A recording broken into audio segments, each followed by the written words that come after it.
Yep. Well, I'm just gonna pull it up on my phone here too, so I can make sure I know it's looking good.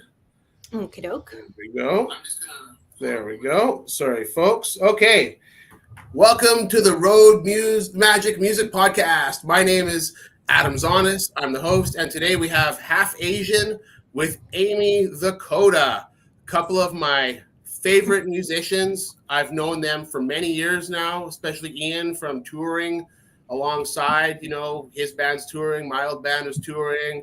Now my duo is touring, they're touring. It's awesome to see another duo on the road. And they're just phenomenal, wonderful people who make great music together. So why don't you guys start off by telling everyone a little about yourself and what you do? Awesome. Well, my name is Amy Braun, and my stage name is Amy the CODA. A CODA is a child of a deaf adult. So my mother is deaf, and I grew up with sign language as my first language. And... my name is Ian Griffiths. My Chinese name is Chutman. My artist name is Half Asian. My mom is Cantonese. My dad is British. That's the Half Asian bit. My my friend Chomodisi was like, it's so blunt that it's vague. We're a band together, the two of us. We make synth pop with sign language. I play a synthesizer from the 80s, and we sing in harmony. Wonderful. Okay. So why don't you guys tell me a little bit about how you met and your road to becoming a duo together? Great. Well, we were together as a couple for 5 years before we started a band. The band is a big commitment. Big commitment. Just to make sure. Just to make sure. Make sure everything was good.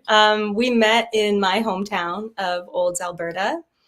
We met at a concert. It was Ian's previous band performing the show, and the guitar player for that band had put out a thing on Facebook saying like, hey, we're wanting to do some shows in Alberta. Like, what can we make happen? And I was living above Trax Pub in Olds, and so I went downstairs and I talked to the bar owner and put some things together. And so the band came and played. I didn't know any of them before that night. And then they had some sort of cancellation or something happened. They were on tour, and I had met Ian that night. And at the end of the night, he was like, so we don't have anywhere to stay for like 5 days. So I had just moved into a beautiful rural home with some friends of mine. I was working at a high school, and it was a coworker. I was living with her and her husband, and they had lots of room, and they were also at the show and had a great time. So they were like, oh, come back to our place. So that's how we met. We had like 5 awesome days, just kind of randomly. And then we fell in love, and that was 10 years ago. That was 10 years ago. Yeah. That's so romantic. Yeah. Hilding Donaldson says, hi, Ian and Amy. Hi, Hilding. Hi, Hilding. Thanks for being here. Yeah. So tell me a little bit about your creative process as a duo. How do you guys write songs? What inspires the music? And maybe talk a little bit about how you kind of came up with your sound with the Casio. Cool. So it's a Yamaha, but okay. High end. Yeah, totally. So what the project is based on, one synthesizer so far. I mean, there's going to be another album coming out based around a different vintage synth, but this one that we use for the current set that we're touring is a PSR 36 from 1986 that I got at a thrift store at the beginning of the pandemic and figured out and wrote a whole bunch of songs on. And then Amy, well, I guess if you don't know the band, what makes it kind of unique is that Amy sings in English that you can hear and then also signs the words at the same time. Mm-hmm. So in order to make the lyrics that I write in English into sign language, she has to write something called a gloss. Mm-hmm. Yeah, so I go through the whole process. Usually well, so far up until this point, Ian would write the music and lyrics, and then I would take that and write a gloss before I ever start singing the song.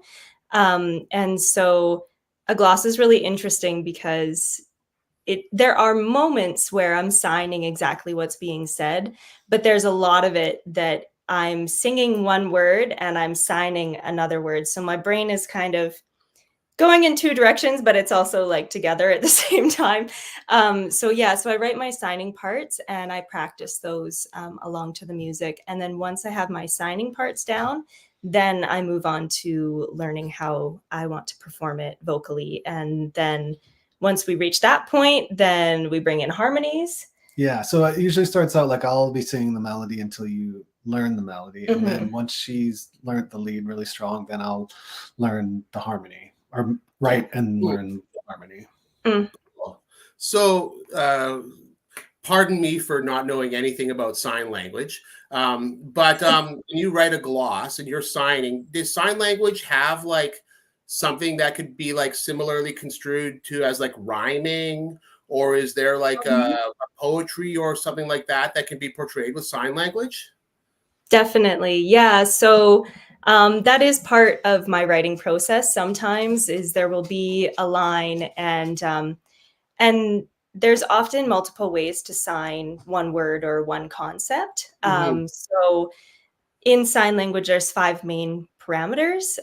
It's like facial expression, hand shape, hand placement, movement, and it's a whole, so it has all these parameters. So oftentimes the rhyming, or what I, kind of perceive to be as visual rhyming, it often happens where you're pairing up hand shapes or you're pairing up body placement for the lyrics, I guess. Yeah, for sure. Yeah, it's kind of interesting to try to outwardly explain how that works. I never like learned sign language from like a teacher or a professor or anything like that. So like I just learned from my mom, and my mom also never learned from a teacher or professor. So my mom went to a deaf school, and she actually learned how to sign in the dormitories from other deaf kids. So it wasn't allowed for them to sign in class. So she learned how to sign in dormitories with deaf kids who had deaf parents. And so it's really interesting when I try to express these things that I just know so well. I just, they're just part of who I am. But when I try to say it out loud, I don't necessarily have the linguistics associated that people who have studied the language would know. So that's just an interesting reflection that I'm having right now. Yeah, for sure. Well, I speak Spanish fairly well, and it's the same thing. Like, there's just certain expressions that translate sort of ambiguously, and you have to add context to the words you're saying that aren't exactly just literal. There's no, one word may translate in multiple different ways and or have multiple meanings. It's really interesting that sign language is like that. We also have a message from someone with the initials KB who says, "Hi, loves." Hi, KB. Yeah. I'm hoping you know that person. I do. We Okay, do. great. Well, we've talked a little bit about the music, and we've talked a little bit about how the sign language works, but I think we're going to watch a video now. I think I'd love to do, you want to watch Rain Falls Down or Key Components? Let's do Rain Falls Down. Sure. So can you tell us a little bit about this song before I put it on? Sure. Yeah, so this is a song, it's pretty literal. It's about rain falling in the summer when the ground really, really needs it. And then there's sketches of other little scenes like geese flying in the fall and somebody discovering an intruder in their house, just little snippets of stories. And the video is shot in our friend's barn. We shot this in November?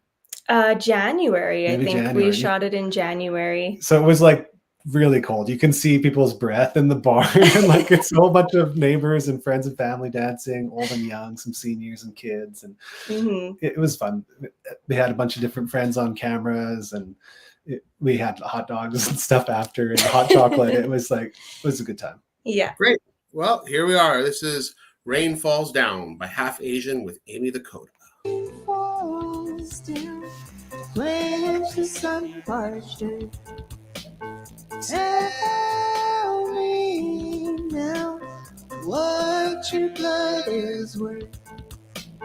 Fly homeward now, hollow and light. Seasons turn round, freezing the ground.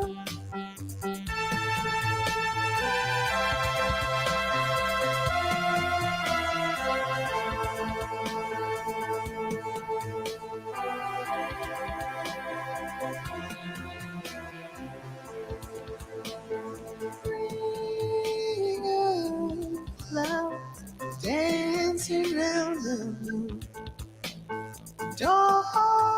Darkness now takes a light too soon.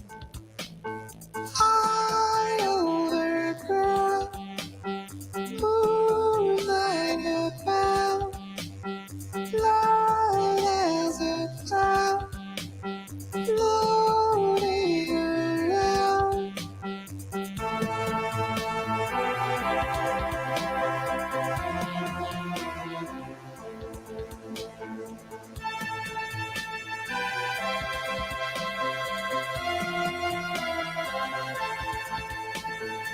Lay me down, about it on your floor. Rain come down and open up the door. Light from the hall, in the black wall, and what he saw, filled him with awe.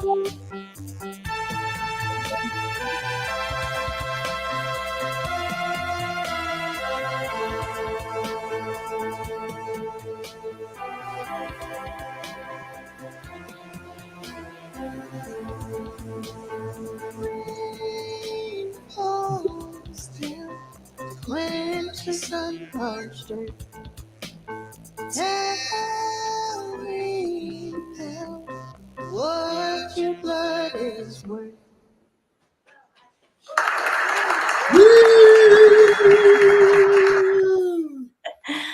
Oh, thank you. Oh, that's so good. Thank I love you. I love the visual aspect of the sign language. Like, I remember the first time I saw you guys, it was during the COVID when we were doing everyone was doing those live streams and your guys' concert. And yeah, I just love the visual aspect of the signing. Like, even though I don't know what it means, it's just wonderful to watch. Oh, thank you. Yeah, for sure. So we've talked a little bit about your name, the Amy the CODA, and where that background is. But why don't we talk a little bit about Mr. Half Asian there, and what your name comes from, and I mean, you're half Chinese and half British or whatever. But what it was like with that identity growing up here in Canada, and why you've taken that on as a stage name, and how that has developed you as a person and a musician. Yeah. So I grew up in a rural area of Alberta, Hinton, Alberta. It was pretty, there was a lot of racism growing up. And I think maybe as a result of that, I kind of denied my Chinese half for a lot of years, until I kind of rekindled it at the beginning of this project and was going through kind of identity exploration, mostly during the pandemic. There was a lot of anti-Asian hate happening to people dear to me in Vancouver. My brother lived right near Commercial Drive, where there was elders being pushed to the ground and blamed for COVID and all this stuff. And it really made me take a hard look at my own treatment of my own self. There was an internal conflict there, right, with wanting to pass and fit in and subconsciously maybe be a little self-deprecating towards the Chinese side. So half Asian is part of that. Is just like educating myself a little bit. Like I learned to write my Chinese name at 39. Like I like. What is your Chinese name? Chapman. Chapman. So it means lofty citizen or high person. Whoa. Whoa. I don't know if I should be talking to you. Yeah. Yeah, it was neat. We were living with my parents at the time too during the pandemic. So just like exploring that, like while living in the house with my mom and dad was great. Like, because like I asked my mom, like, do you know how to write my name? And she was like, oh, I think it's on a pair of chopsticks that my grandfather gave to her with my name on it, like engraved. So we had she tracked down the chopsticks and then there was this whole journey of like figuring out how to type my two characters, because Chuck and Mun are two different characters. And like with the typing system, like I'm not by any means an expert on this at all, like just trying to figure it out. The typing system had the phonetic pronunciation of my characters in Mandarin only. I'm sure there's a way to change it to Cantonese, but so I had to figure out how you pronounce my characters in Mandarin in order to type them, because you didn't know what to start with the English letters or the our alphabet, right? So you couldn't write Chapman like CHUTMUN and have it work. I had to figure out that what you type is Zuo Min. Yeah. And then it shows up. Anyway, so that was the whole thing. That's basically where half Asian comes from. It's like me denying it in myself for a lot of years. Like people would say like, oh, that shirt makes you look Chinese, and I would never wear that shirt again. Oh, interesting. Yeah, and shit like that just wasn't like even conscious in myself until I really like was retrospective during the pandemic and looking at myself hard and be like, oh, okay. Yeah, so part of it is just like wearing the name. Yeah, that's great. Yeah, well, I mean, I really believe people should embrace who they are, and nobody needs to be ashamed of their identity, especially something that's so like, what's the word, arbitrary, like a racial identity. It's like just the clothes you were born with, as opposed to the not really the thing that's on. I think it's the thing that's on the inside that counts. And like I've been to Asia many times, and I've spent a few years over there in Japan and China and Vietnam and stuff. And it's people everywhere are awesome, and like every culture, there's some really great things, and there's some maybe strange or questionable things, and that nobody needs to hide from their past or who they are and how they were born, right? Yeah. So. Yeah, totally. It's neat you bring up like being in China, being in Asia. Like when I'm in Asia, like I'm white in Asia. Well, totally. It's interesting. I lived in Vietnam for like about a year and a half when I was younger, teaching English, and so they have this word called the Viet Kieu, and those are Vietnamese people who were raised in the States and have gone back to Vietnam, and a lot of them don't even speak Vietnamese, and they're all looked on as outsiders too, right? Even though they look Vietnamese. And so it's an interesting thing. It's like kind of it's a unique cultural experience. You're not born into the mainstream here, but you're not really Chinese either, right? It's a third and different thing.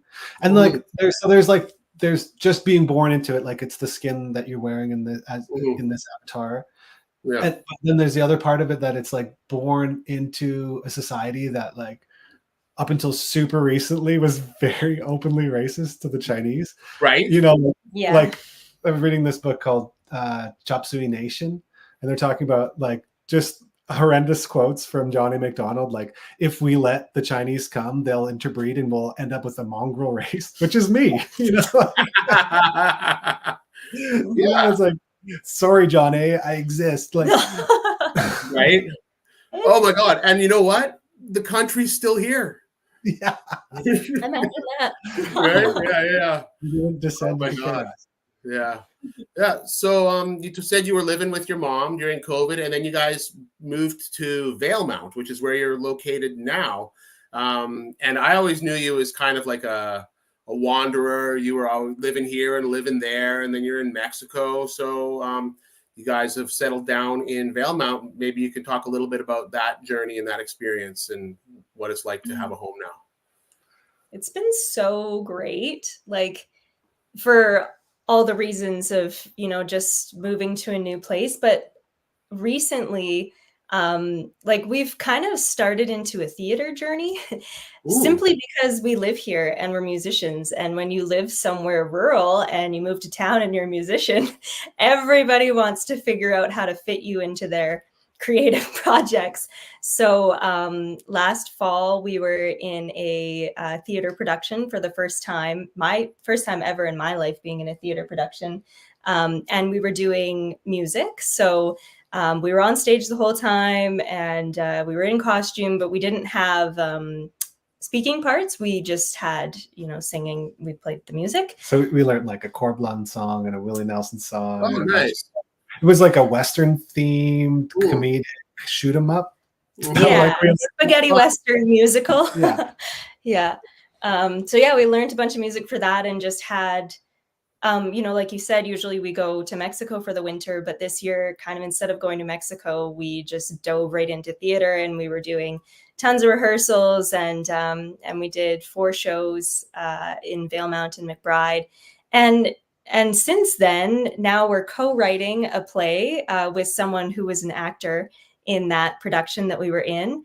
And we just spent 10 days at the Sunset Theater working on a brand new musical that's going to have all of our new album as the live soundtrack to the show, which is super exciting. And that's going to be premiering in 2025. And then this fall, we're going to be part of a vaudeville show. And I've got a different, and so this is the vaudeville show that's happening this fall is with the same person who did the Spaghetti Western musical.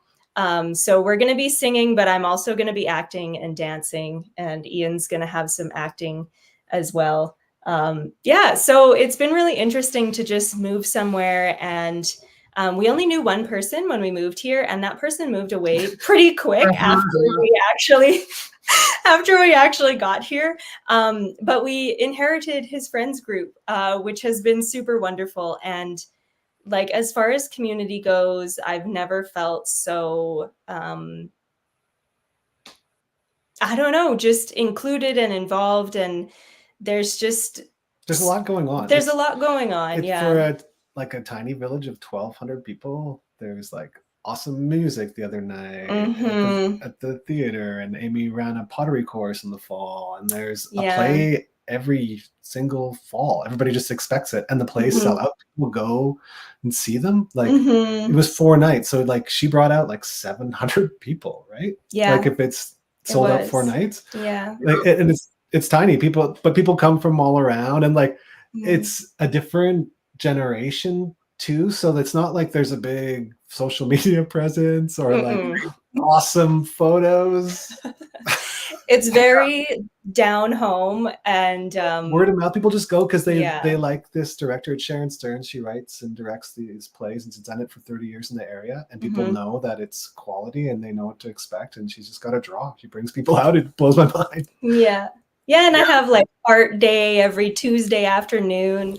Friends from around town come over. Like, it's just been really cool, like spending the winter here and having so much artistic involvement in the community, and then just really getting to know people has been super awesome. And when we lived in Cumberland during the pandemic with Ian's folks, which was great, but we had a very, very, very small bubble. So we basically had 2 friends, and Ian's parents and our 2 friends' parents. So that was a really cool community, but we didn't actually really get to enjoy it the way that we are here and now in Valemount. That's really wonderful. I love Northern BC. Like, we tour there every summer, and it just blows my mind the level of talent and the amount of artists that you find the moment you go north of Kamloops.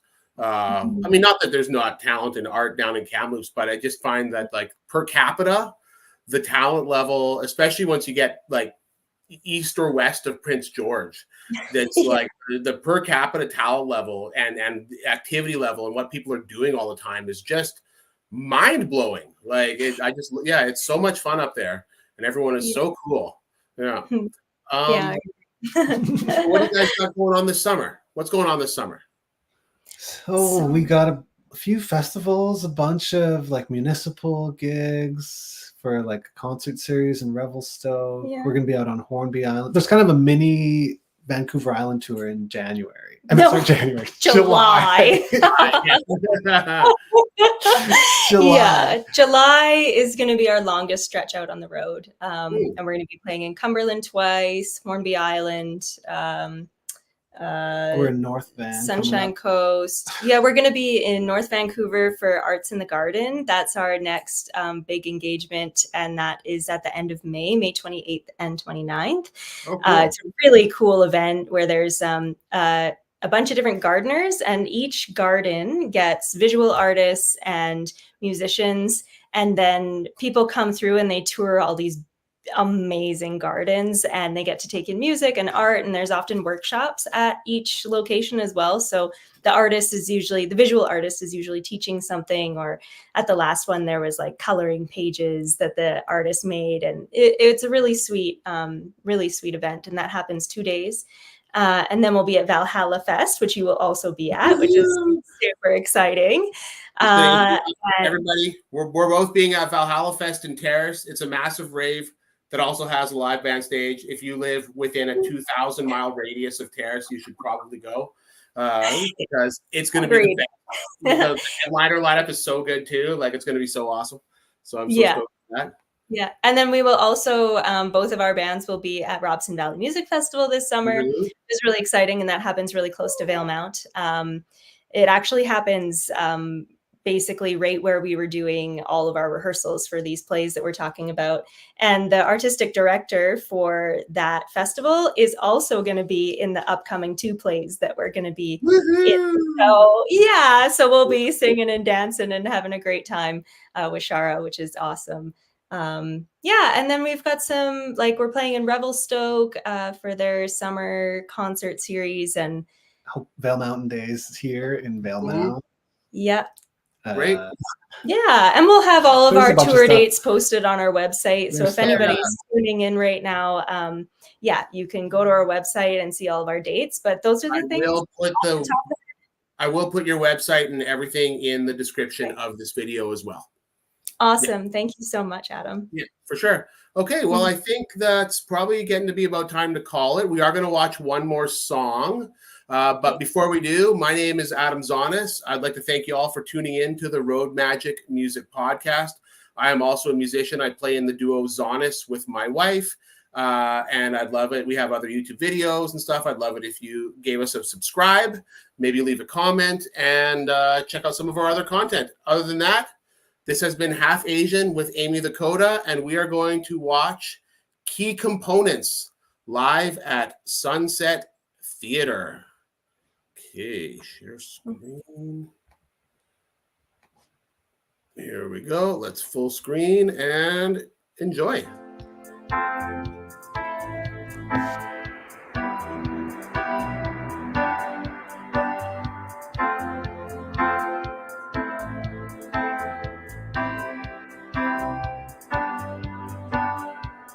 Did you mean it when you said you read?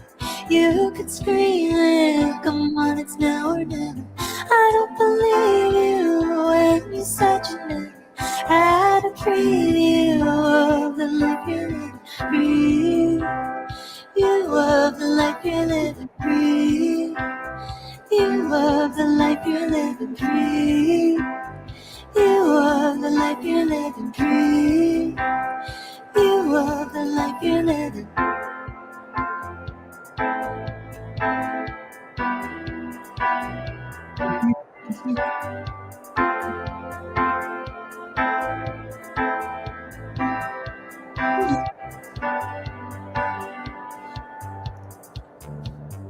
This equation, your heart's outside the matrix. United Nations of Mother Nature's heartbeat. Consider waiting before you burst your bubble. Sooner or later, she'll find another lover soon. Or she'll find another lover late. Or she'll find another lover soon.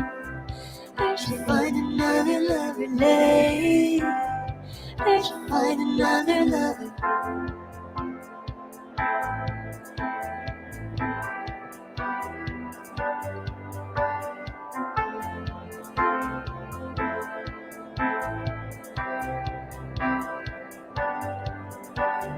Finally lying back to your favorite level.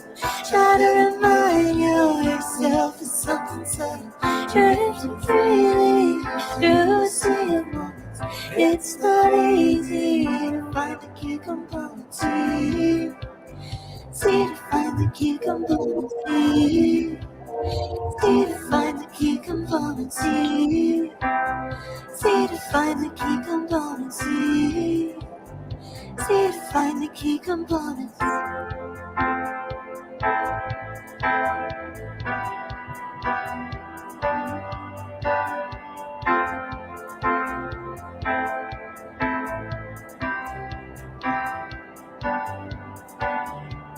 Did you mean it when you said you read? You could scream it. Come on, it's now or never. I don't believe you when you said you never had a preview of the life you're living. Breathe. You of the life you're living. Breathe. You of the life you're living. Breathe. You of the life you're living. Breathe. You love the life you're living.